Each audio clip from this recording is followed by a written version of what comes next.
Samajwadi party के राष्ट्रीय अध्यक्ष अखिलेश यादव ने आज एक प्रेस वार्ता करी और उन्होंने ये कहा कि भाजपा उत्तर प्रदेश में चुनाव नहीं जीत पा रही है, इसलिए वो वोटर्स के नाम कटवा रही है। उत्तर प्रदेश सरकार में मंत्री हैं कपिल देव अग्रवाल। एक बार फिर से आरोपों की झड़ी उन्होंने आपके ऊपर लगवा दी है कि फॉर्म 7 गलत तरीके से भराए जा रहे हैं और उत्तर प्रदेश में आप लोग चुनाव जीत नहीं पा रहे हैं। कौन से उत्तर प्रदेश की बात कर रहे हैं? यहाँ तो चुनाव आप ही लोग जीत रहे हैं। ये समाजवादी पार्टी बहुत ही हतोत्साहित है और लंबे समय से लगभग 9 वर्ष से अधिक उत्तर प्रदेश में हो गए। केंद्र में भी तीसरा कार्यकाल चल रहा है, तो लगातार डिमोलाइज हैं, हतोत्साहित हैं। इसी अनल बातें, गैर जिम्मेदार बातें करते हैं। संवैधानिक संस्थाओं में समाजवादी पार्टी का कोई विश्वास नहीं है, चाहे निर्वाचन आयोग हो, चाहे संविधान हो, चाहे लोकसभा और विधानसभा हो, सब पर टिप्पणियाँ करना, गैर जिम्मेदार टिप्पणियाँ करना, उसके कारण से जनता भी सारी बातें समझती है कि समाजवादी पार्टी किस टैक पर है। जब बांग्लादेश के अंदर हिंदुओं की हत्याएं होती हैं तब उनको नहीं बोलते हैं, लेकिन जब उत्तर प्रदेश के अंदर कोई घटना होती है, छोटी छोटी घटनाएं होती हैं, उन पर उनके पेट में दर्द होने लगता है। तो ये सब चीज़ें उत्तर प्रदेश की ऐसी बहुत सारी घटनाएं हैं कि जिनमें समाजवादी पार्टी नहीं बोलेगी।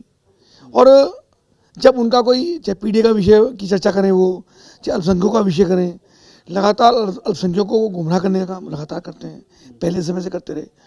कोई काम बताएं जो उन्होंने अल्पसंख्यकों के लिए अपनी सरकार के अंदर करने का काम किया हो, लेकिन अपना वोटर उनका दूर ना हो जाए इसके लिए गैर जिम्मेदारी टिप्पणी करते हैं। फिर चाहे वो गंगा को बदनाम करना पड़े, चाहे गायत्री को करना पड़े, चाहे गणेश जी को करना पड़े, चाहे सनातन संस्कृति को करना पड़े, चाहे राम मंदिर को करना पड़े, तो उसके लिए किसी भी सीमा तक जाने के लिए तैयार है। ठीक है, ये नसीमुद्दीन सिद्दीकी पहले बसपा में रहे, कांग्रेस में रहे लंबे समय तक, अब समाजवादी पार्टी में आ गए, तो क्या कुछ वोटों का समीकरण बदलेगा? आपको लगता है कुछ? नहीं, मुझको लगता नहीं कुछ उनके आने से होगा।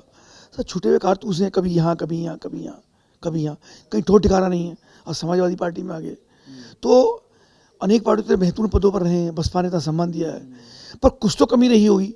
मुझको लगता है आत्मचिंतन करना चाहिए। इनके जाने से आपको लगता है कांग्रेस में मुस्लिम वोटों की पकड़ जो है वो ढीली पड़ेगी, कुछ होगा?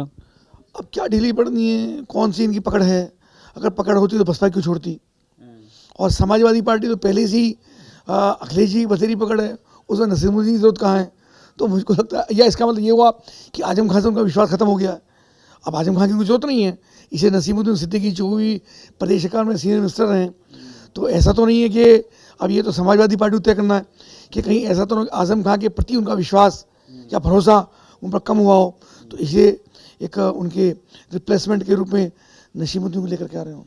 यह बात करने के लिए उत्तर प्रदेश सरकार में मंत्री कपिल देव अग्रवाल हमारे साथ मौजूद थे।